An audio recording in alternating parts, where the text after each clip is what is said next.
Justus Jones, what's up, man? Welcome to the show. Pumped to have you Hey, on. I'm sure it's nice and cold out there in Iowa. yeah, no, appreciate you, Ryan. Yeah, we got about 12 inches of snow last night or yesterday. Oh, damn. Had the snow blow twice, so it's been a fun experience, man. Yeah.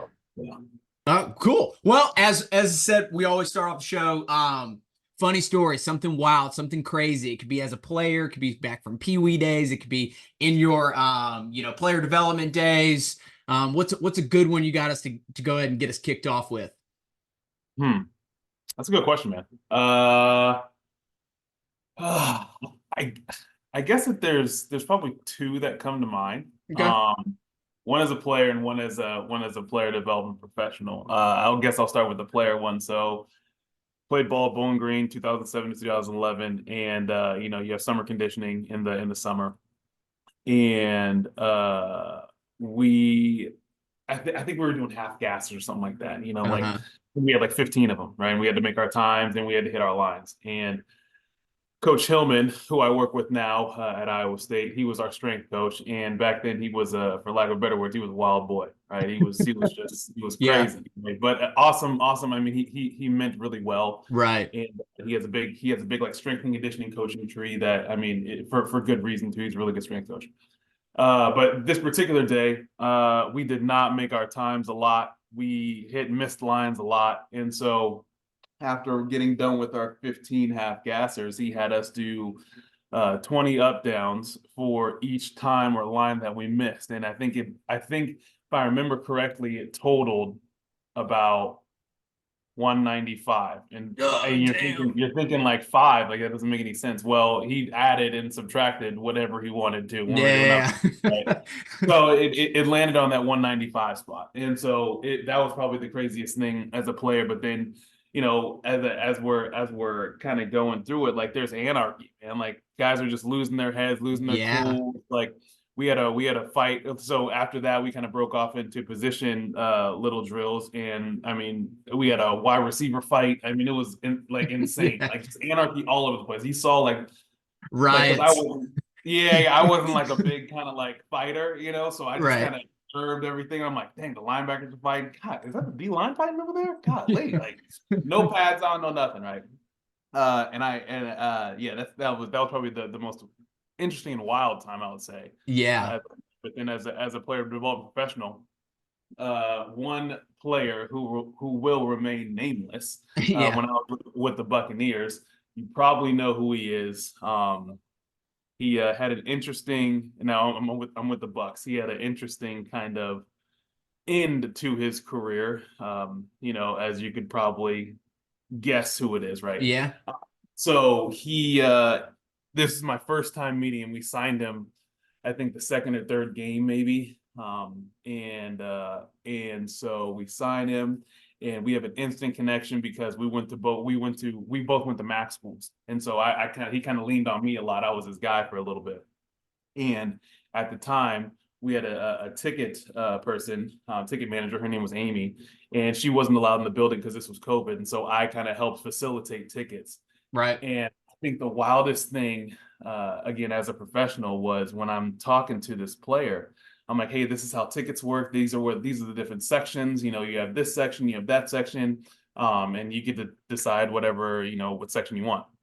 And so you got four comp tickets, which is or I think two comp tickets, which is free or taxed, right? And then you pay for the rest. And so he was like, give me eight, and I'm like, all right, awesome. Where do you want them to be seated at? He's like, give me five over here, two over in this section, and then one in this section, but they have to be separate. And I'm like, that's kind of odd. So I asked him like, what's the deal with that? Why do you want them in different sections? He was like, well, you got to keep the bad girls away from good girls, essentially. I'm like, wait a minute, time out. Are you serious? Now he used some explicit language that I Right, won't right. say, but I was just like, oh my goodness, like that was my first kind of introduction Intro. to him, but then also to guys that kind of do that. And I'm like, huh, that's fascinating. I did not know that was a thing, like to the extent of Now you got to think about where you're placing people for tickets. Like, Yeah. golly. Yeah. And Yeah. as a player development professional, it's like, oh shoot, I feel like I should talk to him about this. I feel like we got to have a real heart-to-heart conversation about this is no bueno, buddy. Like you can't do Yeah, this. yeah. It seems awfully risky too. Like, come on, Right, man. right. And so that's why I said, I'm like, hey, like you should probably consider, what you're doing, and I said it lightheartedly and stuff like because I wasn't the director at in Tampa. I was like kind of like the low man on the totem pole. And so Right. I didn't want to completely crush the relationship like day Right two, off the bat. Yeah. so it's like, yeah, but yeah, so that was that. Damn. But that Damn. was an interesting, kind of wild introduction to that guy. No, no kidding. So how did you, I guess let's start there is I guess how did you get into this world? Right? The idea of like player development, it seems to be becoming more popular, becoming like a growing piece of the puzzle, a growing industry, especially, within college sports and helping out athletes. And I guess how did you get into it and what was like the intriguing draw at the beginning of like to take on a role like that? Yeah. So actually, Ryan, can we pause for just Yeah, yeah, real yeah. quick? So sorry, man. No, you're good. My daughter. Yeah. So how I got into this field, man. I had a So like I said, I played ball from 2007 to 2011, and this role didn't exist when I played. Like it didn't. Yeah. It was a thing, right? And so I felt like we had a really good coach, Dave Clawson, who's now the head coach at Wake Forest, and he instilled some values in us that I didn't know that I needed at the time. Mm-hmm. And so I felt really appreciative. However, he came in late, right? And so he came my going into my third year, so third, fourth, and fifth year, he was with me, and just didn't have a direction, man. So started working at State Farm after college, then went down to Miami, sold cruises. Shoot, didn't ain't never been on a cruise before in my life, and there I am selling them. Went over to Tampa and worked in the tech industry. Again, barely doing Excel sheet, but there I am fixing computers, man, or like Right. remotely, right? And so it was at that point, man, I was like, man, I don't like what I'm doing. I don't feel like I have a passion for it. So how can I do something that helps people Right. that I have a passion for? And I felt like in that thought process or in that thinking, I felt like I was getting called back to football, right? I really did. I felt like I was getting called back to sports. And I didn't want to do it simply because if I was going to do it, I wanted to not just be another athlete asking for a job. So I wanted Right. to get a master's. I wanted to have some accreditation, some backing behind my name, so I could walk into the building and say, "No, I wasn't just I played the game, sure, but now I studied the game and the game behind the game, the finances, the leadership, the marketing, all these things that go into it. So I'm not just, hey, I'm a former athlete. Please, like, help me out. Like, no, I Right. don't want a handout, right? I want someone who you can trust and who you can believe in, and know that you're getting a guy that's coming into a building who knows what he's talking about. And so with that, finally did it. I was at the time I was just kind of lazy. I'm like, God, I don't want to do it. I just don't want to. But then broke down and did it. So I got my master's in sports administration at Liberty University, and right after that, as I was finishing up, I reached out to my old head football coach, Dave Clawson, just thanking him. I was like, man, I appreciate what you did for us. Our program was in shambles when you came. We were 6-6 when you came, and like we were good, but we weren't like that great, right? And so like, and it was Right. more field stuff. So I appreciated him. I thanked him. He was like, "Hey, like, what are you doing?" Well, let me back up. I told him, "You're part of the reason why I want to go into what I'm going into." So I appreciate you. Don't want anything. I just wanted to let you know that, I know coaches kind of like that kind of thing. We're former players like, "Oh, that's pretty cool." Like, I think most coaches really want to make an impact in young kids' lives. Obviously, they want to win, but they also want to make an impact in young kids' lives. And I just wanted to let him know that he did that for me. Um, and so he asked me, he was like, "Hey, are you looking for an internship? Like, what do you want?" And I'm like, I mean, I'll take it. I really Yeah. What will. you got? I'll take one, right. So So me and my wife moved up to North Carolina for a season, and right when I got there, I reached out to someone who was going to be my boss then in the future, Duke Preston, because I saw an article about him right before we left for Winston-Salem, just about what he was doing in player development, how he was a former player. Duke Preston, played in the league for about I think 6 years.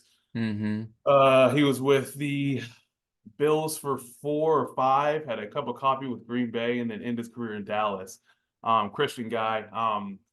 And so I reached out to him and I was like, hey, man, I want to pick your brain. I want to see what you do. I want to kind of see if something like this interests me. And kind of the joke with that is like I reached out to him in September. He didn't reach back out till November. He kind of ghosted me for a little bit, but Yeah. it all worked out because the first thing he asked was, "Hey, are you still in Winston-Salem? Are you back in Florida?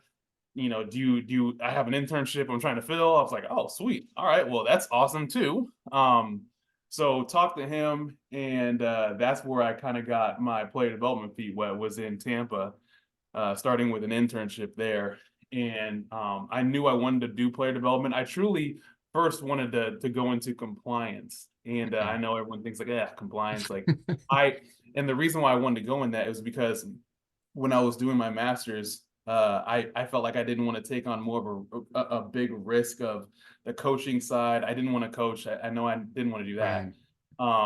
And I felt like I didn't want to be kind of like a GM or something, just because again the turnover, I was kind of nervous about that, scared. I was starting a family, and so I reached out to every compliance director in the state of Florida, and just asked them if I could shadow them for a day. And one of the people that reached back out was there's 3 people that reached back out. Her name was Hannah Delt, and she worked at Southeastern Florida or something like that. And Mm-hmm. I got to see her in action. And so what she did was she did compliance for them, but she also did player development, a pseudo player development role that she was doing. And I was like, man, this is awesome. Like that's what I want to do. Like the compliance side, that part was always really easy to me, that kind of like making a puzzle work, Right. or finding the pieces to the puzzle. But she was doing something that I don't think a lot of compliance directors were doing, really having a hand in the investment, or investing in the player, right? And she did it for all sports, right? So I was like, that's what I want to do. That's what I want to do. And so I think that's where I first got the idea in my head of player development from Hannah Delp. So I got to give a shout out to her. Yeah. And and when I came back, the southeastern Florida is in Lakeland, and I came back to Tampa, and I told my wife, I'm like, man, I actually like this. This is pretty cool. Like this is what I kind of want to do. She was like, shoot, man, that's awesome. Let's go for it. And so, like I said, Florida to Winston-Salem, Winston-Salem back to Tampa, and then that's where I got my player development feet wet in Tampa. Worked there for about 3.5 years. Started some cool programs. We did a practice squad program. We had a wives and families newsletter that we sent out about Yeah. tickets and all that stuff. So we started some cool things there. And then obviously we had our rookie academy in Buck University that Duke's doing down there. We had a third and fourth year program that Duke started. Man, it was awesome. It really was. And so they do really good work down there. And how I got here was in 2021. My old strength coach, the strength coach I was talking about, Coach Hillman, he reached Yeah. out and he said, hey, we're starting player development. We're trying to do this player development thing. Like, do you have any interest in coming up? And I was like, we had just won the Super Bowl, so it was kind of tough. Like we were kind of riding high still. So I was like, I don't know, man. I don't. Florida versus Iowa. No.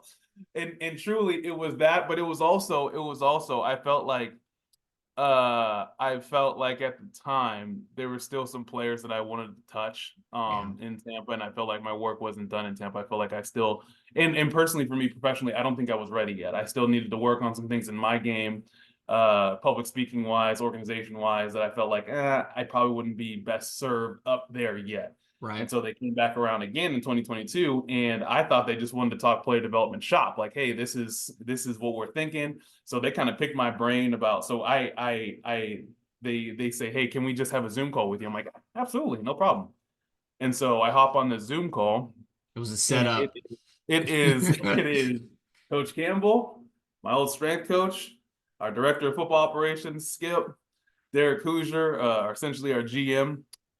We got Tim Day, facilities manager. We got senior associate athletic director of student affairs. I'm like, golly, what is going on here? There's like 7 people on this thing. Ambush. So then I'm just talking player development. I'm like, yeah, this is how I would do it. This is pretty cool. And then around the 30-minute mark, and I wish someone would have recorded this, like when the thing, Right. around the 30-minute mark, they start asking me questions about how I would do things specifically for them. And I'm like, oh, this is an interview. This isn't interview. Yeah. This Yeah. isn't like a, hey, we're just talking shop. This is no, we're trying to see if you're a right fit. I'm like, oh, and it literally, I was kind of sitting like this. When I realized it, I'm like, Hey guys. yep, all right. So then I got another interview in person, got to see the guys work out and shoot, the rest history, man. So that's how I landed here. And that's how I kind of got my player development feet as well. And so the connection is obviously my strength coach, our director of football ops. He was at Bowling Green with me. He didn't play, but he was a like student manager and all that stuff. And then Coach Campbell was our offensive line coach my first 2 seasons at Bowling. Yeah, there's a lot of connection. Yeah, it's wild, man. It is wild. Yeah. What's the like what's the differences and which one would be like which one has I guess they each have their own challenges, but like obviously like pro guys versus college, right? Because at one you're talking to more or less like the grown man versus, Yep. as you enter the college world, it's young adults and they're fighting their own different battles. For me is like kind of been in that college world a little bit too, is like they're trying to find themselves essentially, Right. right? Like their identity and obviously, like life after sports and the whole nine. So what's the differences there and what are kind of its each own set of challenges in dealing with that? Well, I would say like the differences are the way that you like the college football culture is extremely different than the NFL culture, right? Like the NFL culture, yes, there's some screaming and yelling, but at that point, you're not screaming at a 35-year-old man with 2 kids and 2 mortgages. So you're not doing that, That right? makes Like you're $30 gonna talk million to them, dollars. Yeah, yeah, yeah. right? You're gonna talk to them like a grown man, like, hey, this is what you need to do, figure it out, or you cut, right? And the football culture is a lot different because you're trying to groom these young men into great leaders and community leaders and husbands and fathers and 9 to 5 guys, right? So like you're trying to cultivate that. So there's a little more rah screaming and yelling a little bit. I would say that's like the coaching difference. Like now the player development difference, I would say that in the pros, you're trying to prepare them and give them tools to be the best at that current job right there. Mm. Right. So like, what are you doing off the field that's going to hurt you on the field? And Mm-hmm. there's an element of that in college, and I think that's a big part of it. What are you doing off the field to hurt yourself on the field? But then also you have to think 1.6% of all Division I athletes or Division I football players go pro, right? So like that leaves 98.4% of the rest of the population that's not going to go pro, but 98.4% of them think they're going to go pro. And so like you have to have those tough conversations with them and say, hey, look, your dreams, awesome. They should run like this. Your backup plan or your not even your backup plan, but the plan after football should run congruently like this. So how are we working on both at the same time, right? Not one being a distraction or one being a distraction, but how can they work on them at the same time? Because there's a lot of ties in football that tie into life or the 9 to 5 or how you develop your children or have a critical conversation with your wife or your spouse. And so I think that's kind of the biggest difference is you're trying to get some guys to see that this college experience is the end of the football road. You're trying to get some guys to see, hey, if you want to have a shot at the NFL, these are things that you have to do. And I think it's asking what are the or not asking, but kind of trying to figure out the ifs after football, right? If Mm-hmm. not the NFL, then what? But if the NFL, then how? Right. And I think Mm-hmm. that's one of the things that I try to work on is okay, how can you be the best of the world at your sport? But then how are you preparing yourself for after football's done? Because we're all told at some point we can't play the child's game anymore, right? We're Right. all like some people are told at 22 Most people are told at 18. There's some that are blessed. Shout out to Tom Brady that were told at like 45 or Yeah. whatever. Yeah. So Yeah.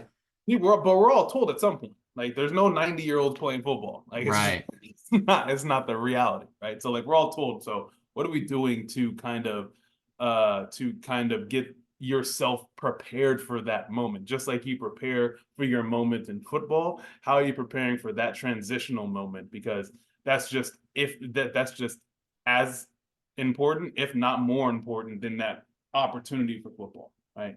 Yeah. So Yeah. I No. guess those are the differences. Yeah, I love that too. Is one of the things that makes me think that stands out to me is actually I was having a conversation with an athlete last night, and like you said, is what are you doing on the field to be able to help you off the field? There's a quote that says the work should work on you more than you work on it. And so I'm like, are you Right. just doing the work on the field, this person in a gym, right? Like, are you just doing that to check off the assignments on the list so that you can potentially get in a lineup and that you can contribute to the team? Or are you in the gym allowing that work to change who you are as a person so that when sports does come to an end, this is part of who you are? You are like, Mhm. it becomes part of your identity of like, so you're setting yourself up because her argument was like, I'm not going to be like, this is not who I am. I'm like, you're correct, but it's also developing the person that you do want to become. Become So right. it Right. has to like it kind of the like how you do anything's how you do everything. Yep. In that sense of like if you're lazy here, then you're probably going to be lazy afterwards unless you decide to change who you are and your perceptions in the way that like you see the world. Yeah, so I love that and I think it's so like looked over, I guess so to speak, because they just think that well, like when my time ends, I'll figure it out then. I'm like, dude, you're gonna be in a tough situation to try Mhm. to like put that puzzle together. Right. Because you're mental, like you're gonna be sad, you're gonna be lonely, you're gonna have stress, you're gonna have anxiety. So I'm curious, like, is those pretty much similar conversations that you're having, I guess, with the guys now of like utilize this time to become the person? Yeah, absolutely. And I think like the big thing is building great habits. And we kind of tailor it around football, but then that's where I come in and say, okay, this isn't just for football. It's how you do like and Coach Campbell says this all the time. Like he really does. And it's funny that you said it, how you do anything is how you do everything. And so yes, we're building great habits for football, but we're also building great habits for life. And so, like, if you have a missed assignment on a play, or if you cheat a rep, right? Like, don't you think that's going to carry over? Like, Right. you know what I'm saying? So, like, excuse me, for instance, we had a guy who left his wallet or couldn't find his wallet for like the longest time. And I'm like, look, you should have your wallet on you at all times. Doesn't matter where you're going because he left it at home or something like he couldn't find it. And I'm Yeah. like, your wallet is something that you carry with you all the time, right? Like it should be on your person at all time, no matter where you are. Unless you're going to sleep, it should be on you at all times. It's like, yeah, but I just got my credit card in here and my ID in this, and I'm like, I'm just letting you know, Yeah. right? Like you should have that on you at all times because the system that you're using right now is not working for you Yeah. because you left your wallet multiple times, right? And so he was thinking of it as like, oh, this is just like a thing that I gotta, like I'll figure it out. Like I don't need to bring my wallet. It's like okay, I get it. All right. So I let him be for a little bit. Lo and behold, we were in Memphis and he forgot he left he couldn't find his wallet again. I'm like, look, Bro. look, you have to understand now how you so I didn't say how you do anything is how you do everything, but essentially I said how you do anything is how you do everything, right? So like you leaving your wallet or couldn't find it, right? And he's a freshman who's getting a little bit of playing time, right? But then he had a hiccup kind of midway through the season and the coaches didn't quite trust him, right? And so it's like, look, do you see the correlation between you the minor details of losing your wallet and the minor details of, oh, I'm supposed to shoot the B gap and I shoot the C gap, and like, do you see the minor details in the, so like you have to understand that the football aspect is now translating to your life aspect, because football is heightened because we're in the Big 12. It's not high school anymore. You can't just bully anybody. Same thing. The school aspect or your life aspect is more busier because there's more time invested in football. You have all these classes, you're in a new environment, you're in a new state. So like you have to now figure out that the little details in your life over time create the biggest impact. And so it's like, dude, I understand that like everyone wants to hit the home run. I got it, but there ain't Yeah. nothing wrong with hitting 4 singles. You still get the run in. Yeah. Like, you have to understand that like the little things, man. It's like people talk about the little things all the time, and Coach talked about the little things as well too. And it's like the little things.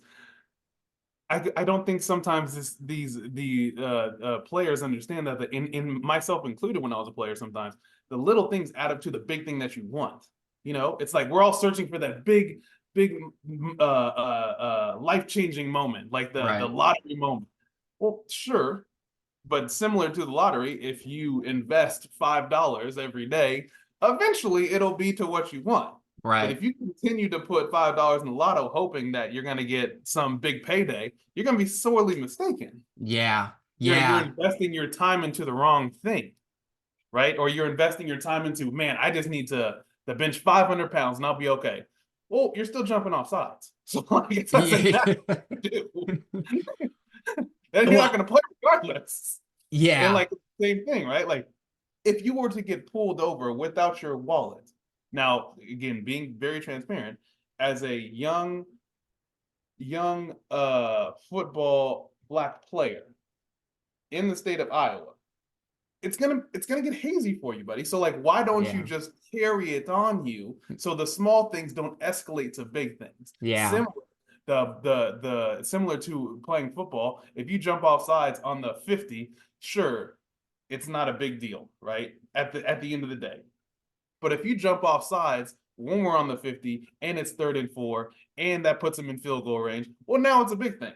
Yeah. But to practice that consistency in those little things over time, so the little thing doesn't become a big thing. Similar in your life, the little thing doesn't become a big thing where now we're in big trouble because we didn't take care of those little details. And I think the that's the internal battle that most young players struggle with, is understanding and paying attention to the little things, because they don't think the little things are big things, right? At the time.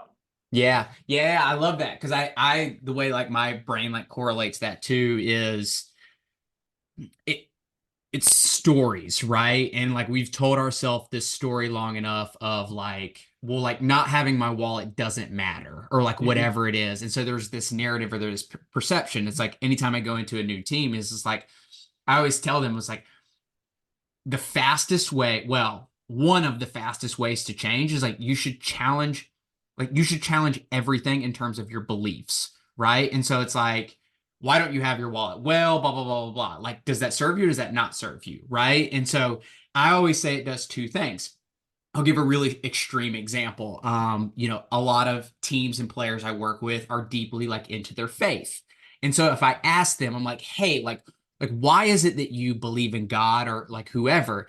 And if their response is because that's the way I grew up, that's a really poor answer to me because Yeah. you should understand why it is that you believe. And it does one of two things. To me, it either firms the belief 10 times more. So it's like you come back and you're like, no, like, oh my God, like I learned so much and like it really hardwires it more. Or you come back and you're like, I don't know, I got a lot of questions now, right? Like you kind of went and did your own research and your own study. And so it's Yeah. like, I think helping, like as you say, is like helping them understand of like, why have you told yourself this story for this long that not having your wallet on you is not that big of a deal because Right. you weren't born that way, right? Like there's not a Right. gene that's like don't have your wallet. Yeah. Yeah. No, absolutely. Absolutely. But then it's so funny that you said that too, because like I think that's a great way to put it. Challenging your own beliefs, why your own belief system. Because when you break down stuff like that, I think most times you'll find out that like most bad habits or most things like that, you'll find out that like I don't know why. I have no idea. It's just something that I blindly trusted or blindly believed, and this is who I am now, right? And Yeah. so, Or even something silly, like literally, this was last week having a conversation with an athlete, and their story was like essentially getting back into the rhythm of things. They're in the middle of season, and like they were told one time back, I don't even know how old they were, but they were told one time for every week that you take off, it takes 2 weeks to come back. So if you miss a week, it takes 2 weeks to come back. If you miss 2 weeks, it takes 4 weeks. If you take 4 weeks. And I was like, that's the dumbest thing I've ever heard. Like, but the fact was like they trusted this person. It was a coach, right? And I think it was well intended in the sense of like it was just encouraging people like to not miss, right? Like I think that it was just an unintended consequence of like not knowing that that person was going to take that with them for the rest of their life. And right, they were on Christmas break. And so it was like, well, we had essentially like almost 2 weeks off. So their story was like, it's going to take me a month to get back. I was like, no, you don't have a month, right? Like, and so it was like unwinding that, peeling back the onion, like, where does that come from? And so that's what they got to. And they're like, oh my God. They're like, yeah, like that doesn't help me out at all. And so it's like, again, going back to, I think just like challenging what those stories are of like, it could have been something somebody told you one time and you just adopted it. Um, no, it's true. It's very true. It is so true. That's a good point. That's a really yeah. good point. So I want to go back for a second is like when you were talking about like how you got into the field and you were mentioning on you know when you were at Bowling Green. um I'm trying to think of how the way that you put it is like at the time like you didn't understand like or you weren't doing the right things until later in life of like values. I think that's the word that you use. Like I didn't have like the right values then versus like later in life or like what you're trying to instill in like a lot of those players. So if like do you mind like contrasting on like when I was a player in college, it was like here's the way I was living that didn't serve me, that if I could go back, I would kind of like redo some things in that sense to like what you're trying to, the values that you're trying to instill in like your players now. Yeah, so I think for me, there was a level of discomfort like that I felt like I had to have. So at me being a walk on, I was a walk on my first 3 years, and then got a scholarship my last two. I felt like there was a level of discomfort that I had to have. So I would always try my hardest in that sense. So like the value system of that was good. However, nutrition wasn't really a thing back Yeah. then. Recovery wasn't really a thing back then. So we had a senior, his name is Freddie Barnes. And he was in our wide receiver group. And he was big on nutrition, sleep, all these things. And I'm like, man, I don't know. What are you talking about? And so like My M&Ms and Coke are fine. you know what I'm saying? Honestly. And so I wish I would have taken that more seriously. Yeah. Right. And I think the other thing too is limiting yourself because I chalked up a lot of my shortcomings to just like, well, this is what it is. Right. So like when Mm. I was a football player, I didn't really have good feet. And I tell my players this to this day, like to this day, I'm like, look, hands were great, feet were trash. Like, but in reality, there were two pivotal moments that I remember. Like one was Freddie Barnes talking about how he took an Epsom salt bath and all these things and nutrition. So I'm like, whatever. And then another guy, Rob Lorenzi from Cali, he told me we were working on footwork, and I'm like, man, I'm not good at that. Like I'm just gonna do the normal ladder stuff. And he's like, dude, no one's gonna judge you. Just work on it, dude. I'm like, no, no, no, like because they had great feet, and I'm like, dude, I can't do that. Like, I just can't, you know. And he's like, no, just work on it, man. I'm like, yeah, I'm gonna go over here to this ladder, something I'm good at, right? So the value system was one of like I think what I valued was putting my body through precarious situations in like the weight room and like conditioning, but then when I really needed to work on the mechanics, or my craft of playing wide receiver. That was always tough for me because I felt like, again, '07, 2011 range, like you either had it or you didn't. You Right. know what I'm saying? And so like I didn't think that, oh, things can be developed. I didn't It's a think that. skill. Yeah. Right, right. And so I think transitioning right now to what I do now, I want our players to understand that developing is the big thing. It's not where you start, it's where you finish, right? It's not that. Like you might have bad feet when you get here, but you can have excellent feet when you leave. You might have bad blocking technique when you get here, but if you work on it, you can have great things. You might not be great in the classroom when you first get here, but by golly, if we create a schedule and we do all these things and we create great habits, you can have 3.0, 3.5, 4.0, it doesn't matter, right? Like the developing, I think, is where my value systems are now. And even for myself, right? Like developing as a husband, a father, all these different things, right?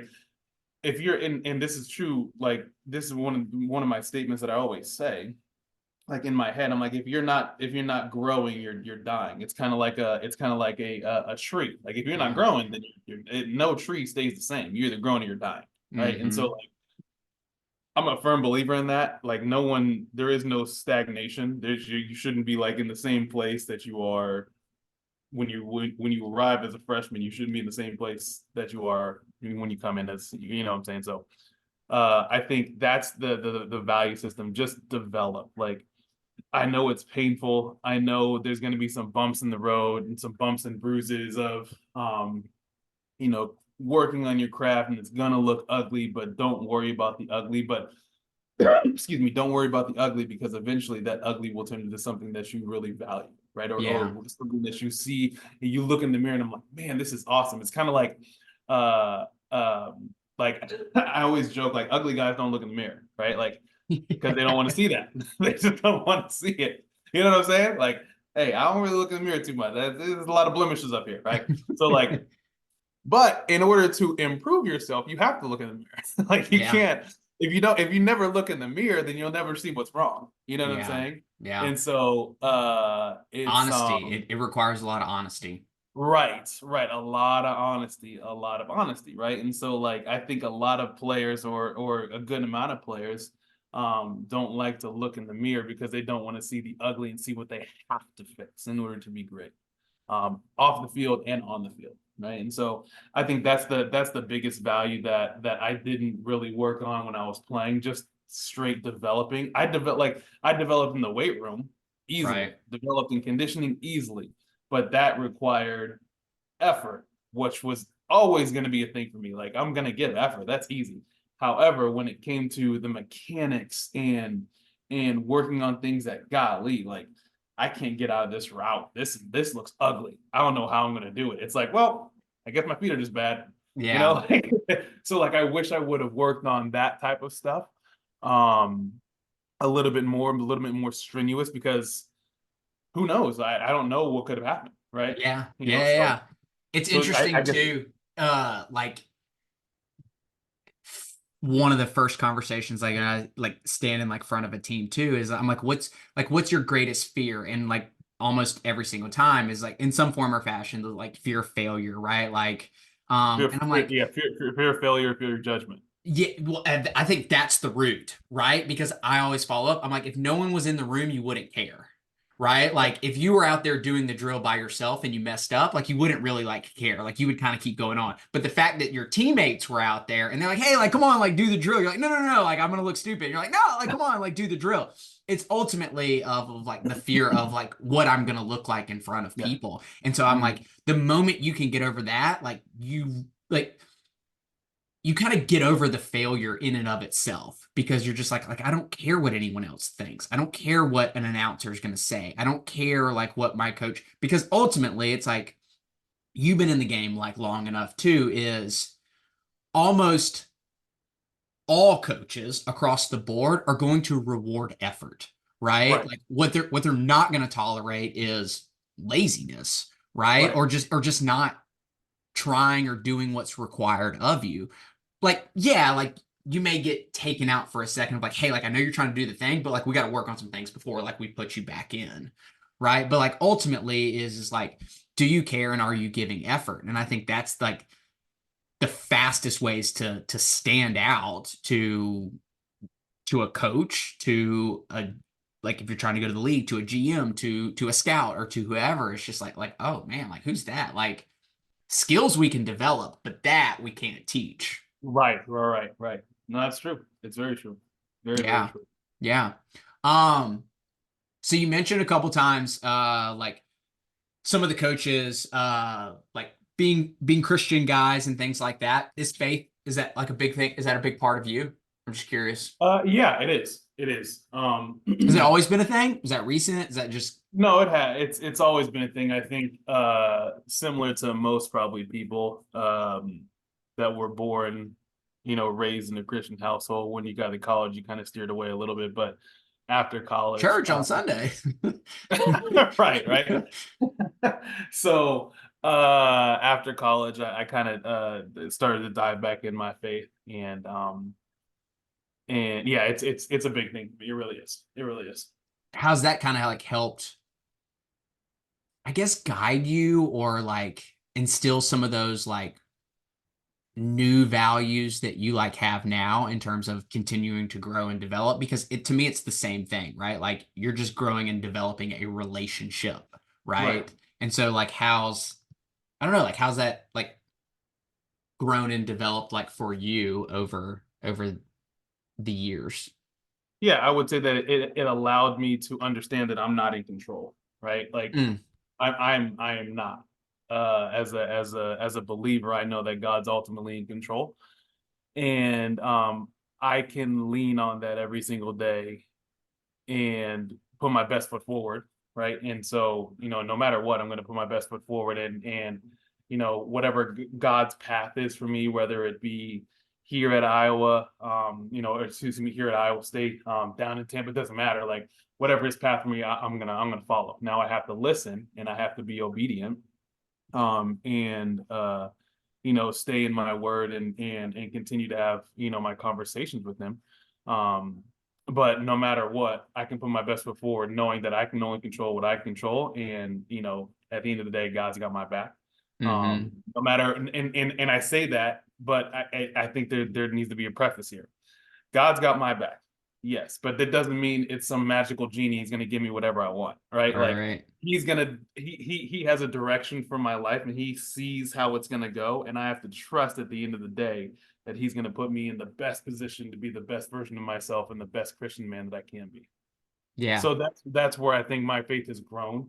I didn't always believe that. I always tried to be in control of my own life. Like I got to, when I was younger, I was like, I got to be, the man, and got to be in control and all these things. Um, but now as I grow older, it's like, I'm not always in control. Like Right. God's in control of, like, if God wasn't in control, I probably wouldn't be in Iowa, right? Like Right, with right. like Tampa, Florida. No, we're not. No, no, right? But he saw, I think, I saw the opportunity that God presented in front of me, and he said, no, you need to be you have to be an impact there, right? And it's crazy because I was talking to one of our players last year, and I was like, man, I feel like God has really called me to speak to you specifically, and I don't know why. Mm. And he was like, man, I kind of feel that as well. Like, and he was going through a really rough time, really rough time, and it's relationships like that, man, where like, um, I didn't really, not that I didn't really, but the impact that I was supposed to make here has really shown, and I had to trust that God was going to put me in the right spot. So Yeah. How do yeah. you like, because I think like a critical element of that is when those moments come of transition, change, growth, whatever it is, of recognizing the right opportunities. So how is it for you? Is it just, I don't know, is it just more of like a feeling type thing? Or how have you recognized, for instance, you're in this transition of like, do I stay in Tampa? Do I go to Iowa State? It's like, how do you recognize which opportunity you're being called to in that moment in time, like in your life? I would say prayer and a gut feeling, but the gut feeling comes after prayer.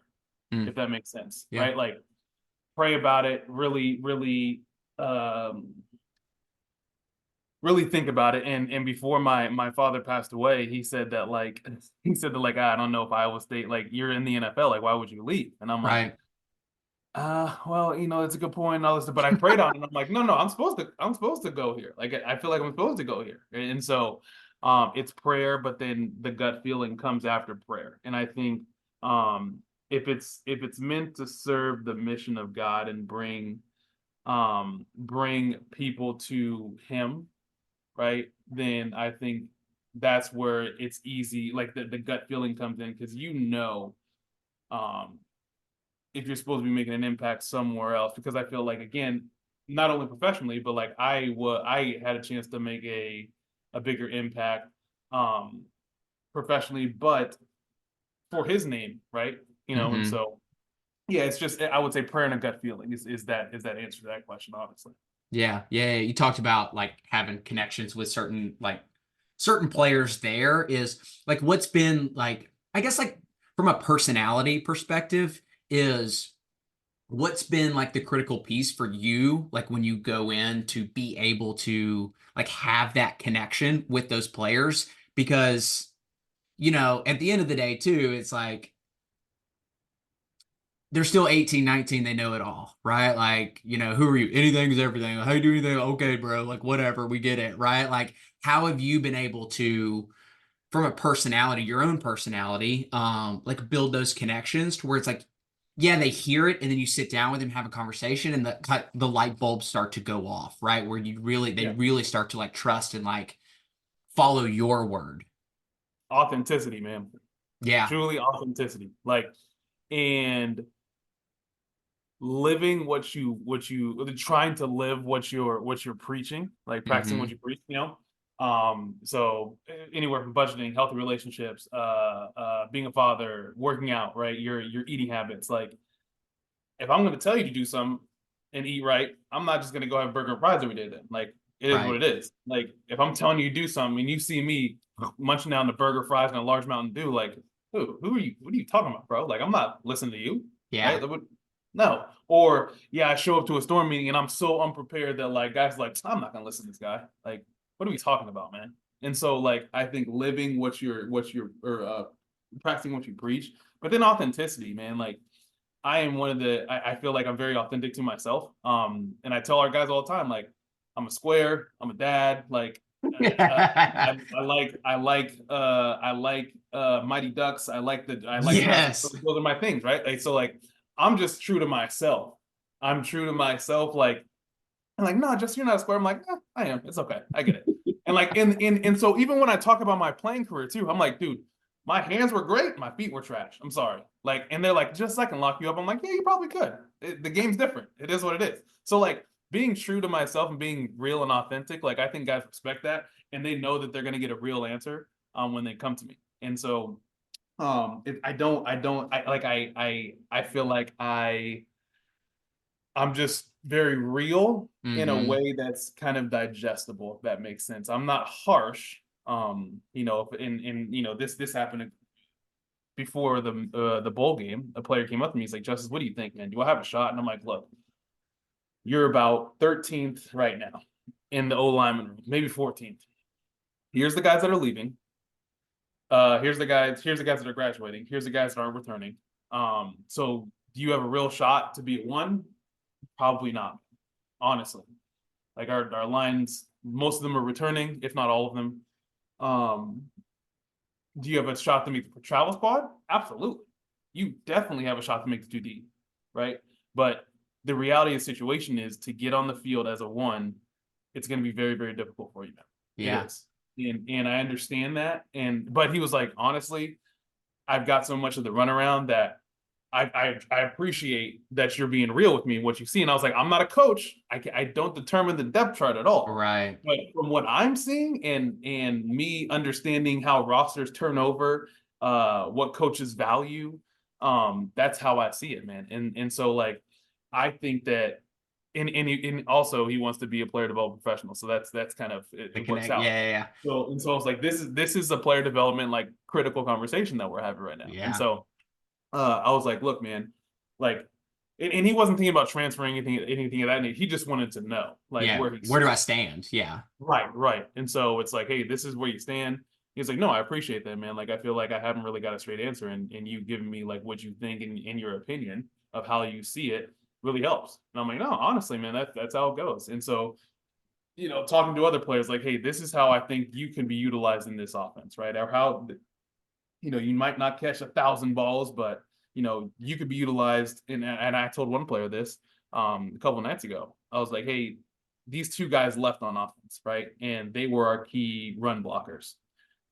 We need someone like that now, and you're the most physical wide receiver we got, right? So like Hmm. this is, and I keep showing him Keenan Allen clips because Keenan Allen's a physical wide receiver and he blocks, and I'm like, dude, this could be you in this offense. You just have to really buy into what you want, or your process of getting on the field, getting bigger, getting faster, getting stronger, and being the most physical wide receiver out there. And so giving him the little tidbits of, hey, this is, you might not be the one wide receiver, but guess Right. what? When they look to you, when they look to get a couple tough yards, when it comes to run blocking, and then having something off of that run block, like that could be you, right? That could be you. You have to understand where your value is and how you can best utilize that on the team. So like I think that's one of the biggest things is authenticity and building the real relationships, and being down in the locker room with the guys, joking around, sometimes being the butt of the joke. It's all good. I love it. Yeah. Yeah. And just having those conversations with them. Yeah. I love that too. I think that is a large part of that too is getting them, at least in like my experience and like what I found too, is helping them like getting really clear on like what experience that they actually want to have like while they're there. Like when you mentioned the one offensive lineman is, what experience do you want? Well, like I want to be able to like travel with the team because like if the experience is you want to be a one and like they're telling you no, then like you can't get mad when you're not on the field, right? Like I went through Right. that with a couple athletes is they're like, should I transfer or should I not? I'm like, but like what is it that you actually want? And they're like I have 1 year left and I want to be able to compete. I'm like, well, they kind of been clear with you that it's gonna be a tough spot. So it's like you probably need to go do what's best for you. And they're like, but I'm like, you're asking my opinion based off of your experience. And it's like, okay. And actually both of them ended up and thriving too. So is that kind of the same thing too, is helping them get really clear, I guess, Yeah. clarity on like what they want to experience. Right. Right. And I think one of so the question that I always ask is, what do you want to get out of Iowa State, and what do you want to get out of football? Because those two don't have to be the same, right? Yeah, They don't have to be the same. I like What do you that. want to get out of football, and then what do you want to get out of Iowa State, right? And so when you ask that question, I think sometimes they run together, they mesh together, and they're not the same, right? So if Yeah, you want to get a master's out of Iowa State and you want to just, be on the team, play football, oh, we can achieve that, no problem. That's yeah, easy. That's super easy. If you want to just be here for 3 years at Iowa State and try to go to the draft, well, then that conversation is a little different, different. right? And like, Yeah. and if you're a guy that hasn't touched the field in 2 years and you want to get out of here in three, I don't Yeah. think it's gonna happen there, bro. Like Yeah. it's tough. It's tough, but those are the real conversations that need to be had. Now, if you want to stay here for 3 years and try to go to the NFL, okay, now we need to reprogram, reroute you, because that is probably not going to happen, Yeah. or not necessarily going to happen, but the vision here is not going to be the vision for yourself, right? Yeah. Um, and so it's yes, having those real conversations, um, and looking the guys in the eye, like the guys that want to transfer. It's like, hey, I don't know what to do, Justice. I'm like, and again with those guys that maybe haven't touched the field, it's like this is how I see it going, right? Not going, but this is how it's been so far, right? In Yeah. this microcosm of your career. And this is the depth chart. This is what the coaches value. How are we going to work it? It's up Yeah. to you, right? Like I'm not going to tell you to go or tell you to stay. I can only give you guidance and clarity on physically going on at this current moment, right? Yeah. So those are tough conversations too. But most of the guys, you'd be surprised, most of the guys that I've talked to about that knew, or they were kind of anticipating me saying that, simply Yeah. because, again, it's real. And I think in the back of their mind, they know they either want to get reassurance, or they want to get they want to get reassurance of that feeling of, man, this isn't going the way I want to. Like, should I go? And they want to get reassurance for that, or they want to say, they want someone to give them that last glimmer of hope, like, no, complete 180. You Yeah. should stay. You should do this. But I can't do that for Yeah. you. I can Yeah. just tell you what's going to happen, right? As a man and as a young man, there's some pivotal moments, and I tell some of our guys this too. There's really two pivotal moments in a man's life that either propel him or send him in a downward spiral. There's one around 18 to probably 24, right? Like one pivotal moment that is not life changing, but it's either going to take you here, or it's going to either plateau you, or maybe it start on a downward trend. And then there's another one around like 26 to maybe 34, 35, right? Like there's two pivotal moments. I don't know what they are. If you think about your life, there's Yeah. probably two pivotal moments of like each of those little spectrum. It's like, dang, if I would have did this, if I would have went left, maybe I wouldn't have went to this culture, or I wouldn't have went here, or if I didn't maybe date this girl, it's like, dang, man, what? Maybe I wouldn't have. You know what I'm saying? Like A those hundred two percent. moments, you know. And so transferring is for most of those guys is a pivotal moment. Like, Mm-hmm. I'm either gonna stay or I'm gonna go, right? And I had that moment. I had two pivotal moments. One, the first one in the football world was, shoot, I was thinking that lifting and stuff was too hard at Bowling Green. But I was just soft. If I'm being honest.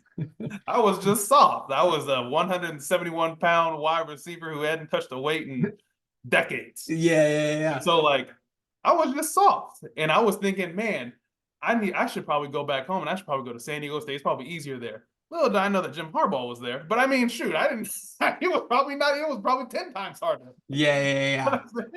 So it's like, I stayed at Bowling Green, but it was like that could have been a pivotal moment where like my life could have changed forever. Yeah. I was truly considering it. I was Yeah. truly considering it. So it's just like that. Like there's two pivotal moments usually in every man's life. Later on, I would say mid later, and then early on, where decisions have to be made, man. They have to Yeah. be made. And that's part of it too, is helping them, as the kiddos come to me, it's like, you want me to make this decision for you. And I'm like, that's not. I Mm-mm. actually, the very first thing on the last slide that I put up is like, there's three things that I'm going to go over, or the three things like as we work together throughout the season that I'm going to do. And number one is, I will never make a decision for you in Yeah. any form or fashion, right? Like, should I believe in God? Should I not? Go do your homework and come back and let's talk, right? Like, should I transfer? Should I do this? Do your Yeah. homework, come back and let's talk. And maybe I prompt the questions of, what experience do you want to have? Have you talked with the coaches? How did you language the conversation? What feedback did you get? And kind of like help them develop, their own like firm, like, okay, this is what I'm gonna do moment, right? And it's like, okay, Right. now you get to own that, and now you get to live with that decision, because at the end of the day, you can't split test life, right? So you'll never really know. And so it's like, Right. can I live with this and knowing that like I did my homework, I did my due diligence, and I stand by this decision regardless of outcome. And I think those are like Right. the biggest things to be able to do, especially at that age, 18, 19, Yeah. 20.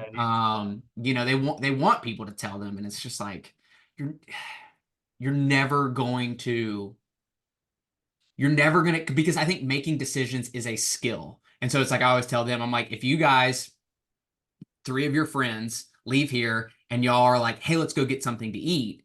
And they're like, what do you want to do? I'm like, it takes you 45 minutes to decide that you're going to go to Chick-fil-A. Like, that's insane, right? Like, It's little, but that's a skill that you must practice. Somebody take Right. control, go, I want Chick-fil-A. Y'all good? Okay, great. Let's go do that. Or I want pizza. Yeah. Let's go do that. Right? Like Yeah. that's a skill to be able to wear when the big moments come. It's like, okay, like now I need to like take a step back and like do my due diligence and Yeah. And so for me, I think it's more so like giving them or helping them with the questions to ask the coach. mm, Right? It's like, okay, at that age, I didn't know what to ask. So like let's think about it. What questions do I need to ask the coach to get a better pulse on what he's thinking? Or my mm-hmm. position coach is like, hey, where do you see me in a year? Right? Do you see me fitting in? Or it could be an array of different questions, but that's my thing is they probably sometimes don't have the necessary bandwidth, or not bandwidth, but they don't have like the experience to Mm-hmm. know what questions sometimes to ask, especially uh with coaches and how they kind of navigate, right? Like so helping them with that. But then after that, we can break it down, we can talk about it, but Yeah.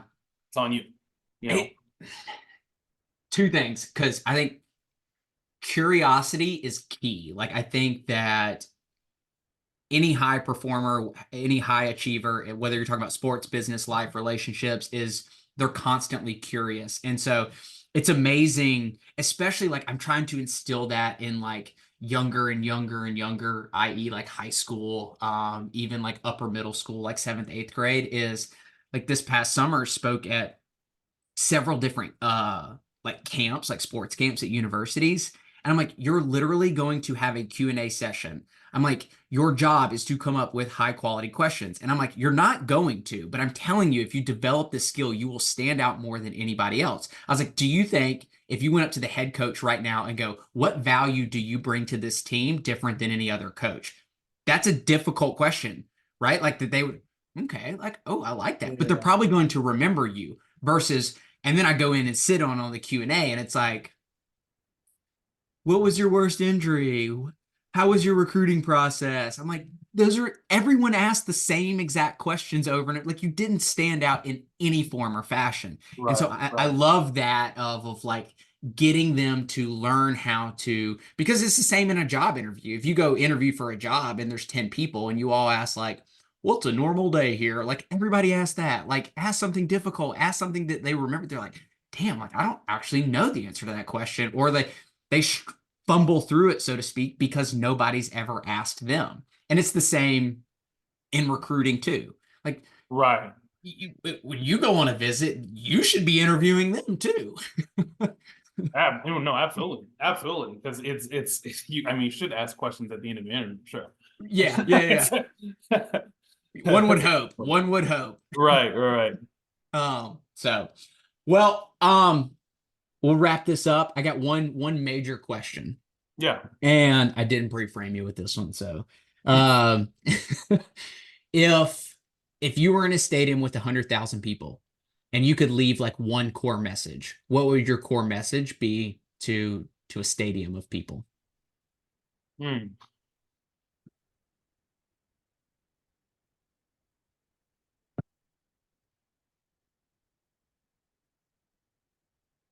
I would say, oh, never stop growing. I think the main message would be never stop growing, never stop being curious, and never stop wanting better for yourself. If you don't want better for yourself, no one's going to want better for you. Mm, And so, not necessarily look out for yourself, but I think you have to want to develop yourself each and every day. Um, However, have balance, right? So having balance and developing yourself.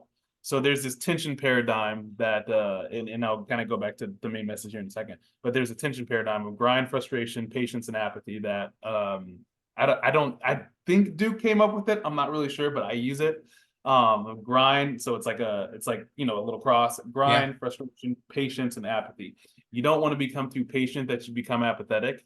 But you don't want to grind so much that you become frustrated and burn yourself out. So you have to find the tension paradigm in the middle where it's like, Mm, okay, I can sit back, I can relax, I can just breathe, but there's times where I need to grind, right? So going back to the main message is continue to develop yourself, find the balance, of grind and patience, and try to, even when I would say, even when times get tough, right?